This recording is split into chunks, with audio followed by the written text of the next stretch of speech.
হয়তো তুমি কষ্ট পাবে আমি চলে গেলে, কারণ আমি যে তোমার একমাত্র ছেলে।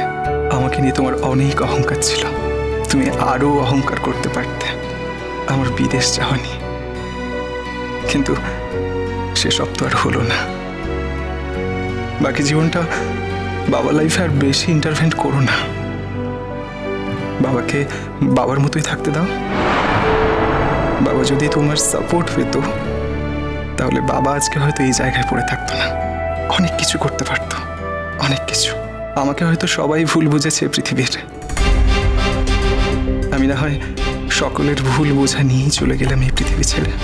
তবু যাওয়ার সময় তোমাদের সবার জন্য খুব কষ্ট হচ্ছে মা, আর একবার মিঠিকে দেখতে ইচ্ছে করছিল খুব, কিন্তু কিন্তু তা তো আর সম্ভব নয়। কিন্তু কাল মিঠিকে আমি আমার জীবনের শ্রেষ্ঠ কথা, সব থেকে দামি কথাটা বলে দিয়েছি।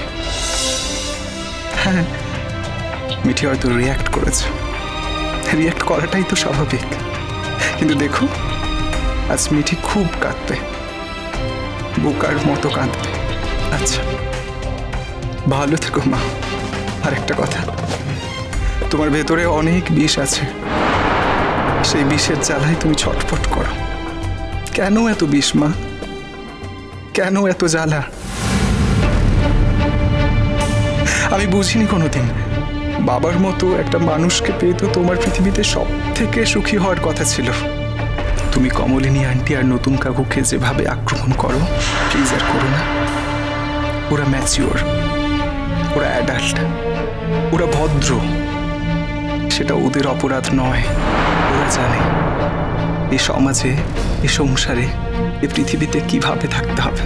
তাই বলছি, ওদের আক্রমণ করে কোনো লাভ নেই, তুমি আরো বিষের জ্বালায় জ্বলবে। এই সব কিছুর ওপরেও তুমি যে আমার মা, তোমার সমস্ত দোষ, সমস্ত গুণ নিহিত আমি তোমাকে ভালোবাসি। তুমি ভালো থেকো মা।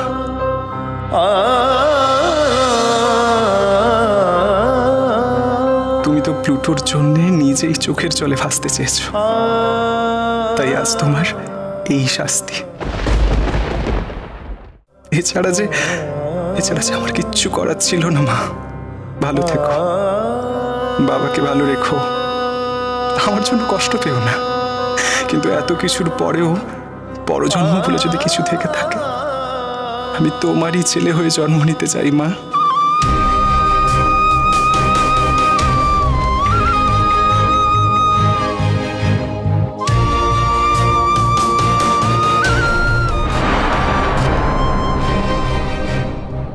আমি আশা করব সে জন্মে তুমি তোমার ভালো দিকটাই শুধু রাখবে, খারাপ দিকটা নয়।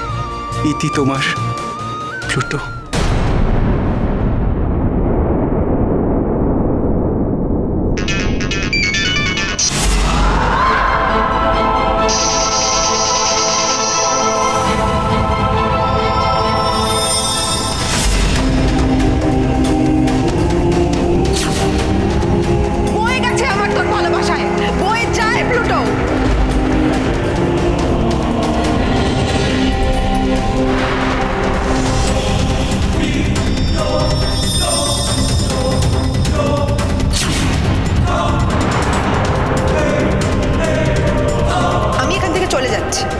আমি এখানে থাকলে তোমাদের আসরটা নষ্ট হবে, আর আমি তোমাদের বিয়ে বাড়িটা নষ্ট করতে চাই না।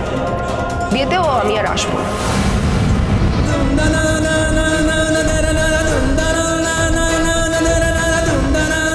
আচ্ছা মিঠি, তুই কি আমার সঙ্গে রিলেশনটা কন্টিনিউ করতে চাইছিস না? আমি যদি রিলেশন নাও রাখতে চাই, তোর কি অভাব আছে রিলেশনের?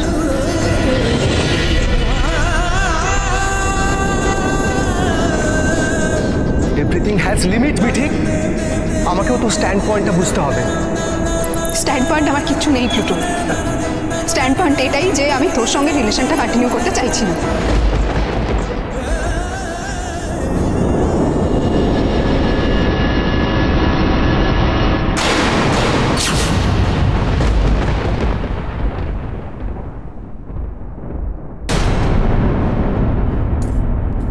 না, কিছুতেই পেলাম না।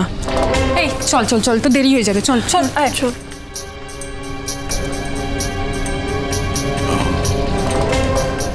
আমাকে এবার বেরোতে হবে। আসলে ওখানে দাদা একা সবটা সামলাতে পারবে না, আমি না গেলে খুব অসুবিধা। আজকে অন্তত দুপুরবেলা খেয়ে যাও নতুন দা।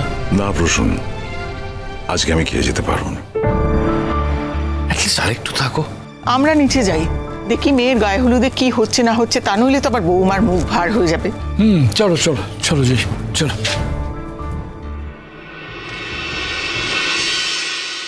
প্লুটো, এই প্লুটো, আরে ওঠ না। আরে দেখ ভাই, তোর বন্ধুরা এসে গেছি। আরে বাবা, সকালবেলা দধি মঙ্গলে উঠেছিস বলে কি এখন পড়ে পড়ে ঘুমাবি? আশ্চর্য। আরে ওঠ প্লুটো। কোনো ঘুমানোর সুযোগ দেবো না, আমরা এখানে খেটে খেটে মরছি, আর তোমার বিয়ে তুমি এখানে ঘুমাচ্ছ। আর তুই চোখ মুখ ফুলিয়ে আনন্দ করে বিয়ে করতে যাবি? ওঠ বলছি। ইম্পসিবল ভাই, ওঠ বলছি কিন্তু। ওঠ। এই প্লুটো, ওঠ না। কি হয়েছে? আন্টি দেখুন না, তখন থেকে ডাকছি, দরজা খুলছে না। আরে বাবা, তোদের বন্ধুকে তো তোরা খুব ভালো করেই জানিস, একবার ঘুমলেই ব্যাস হয়ে গেল, আর ঘুম থেকে উঠতে চায় না। জোরে জোরে ধাক্কা দে, জোরে জোরে ধাক্কা দে। আচ্ছা শোন, দাঁড়া এক সেকেন্ড দাঁড়া, আমার ওদিকে অনেক কাজ পড়ে আছে, তোরা একটু সামলে নে না। শোন, তোদের বন্ধু কিভাবে ঘুম থেকে তুলবি তোরাই জানিস, আমার অনেক কাজ পড়ে আছে। আর শোন, তোরা কিন্তু সবাই খেয়ে যাবি, না খেয়ে কিন্তু কেউ যাবি না, বুঝলি? হ্যাঁ সে তো হলো, কিন্তু এ তো দরজাই খুলছে না। আরে প্লুটো ওঠ না রে ভাই। এই প্লুটো, এক সেকেন্ড দাঁড়া তো, আমি দেখি একবার। প্লুটো, আয় প্লুটো। আরে দরজাটা খোল বাবা, এত ঘুমলে চলে? একটু পরে তো বেরোতে হবে। উফ বাবা রে বাবা, আমি জানি না, আমি পারবো না, আমার দ্বারা হবে না রে। তোরা ধাক্কা মারতো কি? উফ বাবা, আমার দ্বারা হবে না, জোরে জোরে ধাক্কা দে তো। কি মানে কি যে করি না ওকে নিয়ে, দুপুর কাটতে না কাটতে ওকে তৈরি করে নিয়ে বেরোতে হবে তো। আর ওদিকে বরযাত্রীর সমস্ত লোকেরা এসে গেছে, ওদের সামলাতে হবে তো। আর কাকুকে তো খুব ভালো করে জানিস, না আছে ধম্মে না আছে যজ্ঞে, কোনো কাজেই তো আসে না, সব তো আমাকে সামলাতে হয়। দেখ কি হয়, দেখ দেখ, দরজা খোল। দরজা খোল না। দরজাটা খুলবি তো, যেতে হবে তো। প্লুটো, প্লুটো, এই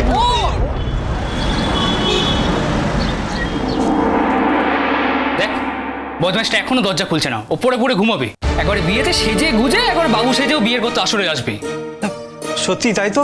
তাছাড়া আবার কি হবে, আত্মীয় স্বজনরা আছে। অনেক সময় হার্ট অ্যাটাকের মতো ঘটনাও ঘটে আজকাল, দেখলি না সৌম্যদীপ তোর কি হলো? এই বাজে কথা বলছিস কেন? তোর ভুলভাল কথা, তোর ওসব কিচ্ছু হয়নি। ও জাস্ট একটু ঘুমিয়ে পড়েছে। আমরা তো জানি ও একটু কুম্ভকর্ণ টাইপ, একটু বদমাইশি করছে। ও বলে না যে ও একবার ঘুমিয়ে পড়লে ওকে ঠেলেও তোলা যায় না। এই সব ঠিক আছে তো? আরে ভুল কেন থাকবে, আমি ওখানে আর বেশিক্ষণ ওয়েট করিনি, গায়ে হলুদ অব্দি ওয়েট করিনি, জিনিসপত্র দিয়ে চলে এসেছি। এদিকে তো প্রচুর কাজ আছে। আরে আমি তো কোনো তাল রাখতে পারছি না, এই তো আত্মীয় স্বজনের খাওয়া দাওয়া সাথে সাথে 3টে বেজে গেল, এখন বলছে 6টায় বিয়ে। ওর থেকে যে কি হবে আমি তো বুঝতে, 5:30টার মধ্যে তো বেরোতে হবে। হ্যাঁ তাই তো, এর মধ্যে ছেলেকে রেডি করতে হবে, কতগুলো রিচুয়ালস আছে। আর তার আরে ওরা কি হচ্ছে, কি রে? দরজা ধাক্কা দিয়েছে তখন থেকে, বলেনি? আমরা ফেড আপ হয়ে গেছি আন্টি, তখন থেকে দরজা ধাক্কাচ্ছি, কিছুই দরজা খুলছে না। প্লুটো, কি ব্যাপার বলতো? কি হয়েছে? আরে কখন থেকে ওরা দরজা ধাক্কিয়ে যাচ্ছে, দরজা তো খুলছেই না। এই তো স্নান করে খেয়ে দিয়ে ভেতরে গেল, তারপর বন্ধু বান্ধবরা আসলো, ওরা কতক্ষণ ওরা দরজা ধাক্কা দিয়েই যাচ্ছে দিয়ে যাচ্ছে, কখন থেকে দরজা ধাক্কা দিচ্ছে, দরজাই তো খুলছে না, এত ঘুমোচ্ছে। ঘুমিয়েইছে তো মানে? ধরুন না, তোমার ছেলের আগে একটা ইতিহাস আছে, সেটা ভুলে যেও না।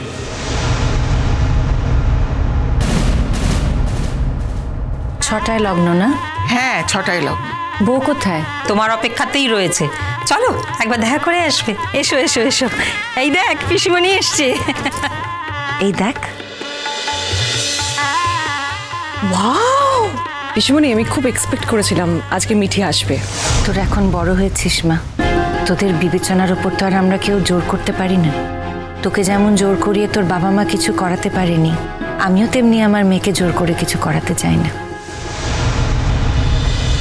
চিরসখা হে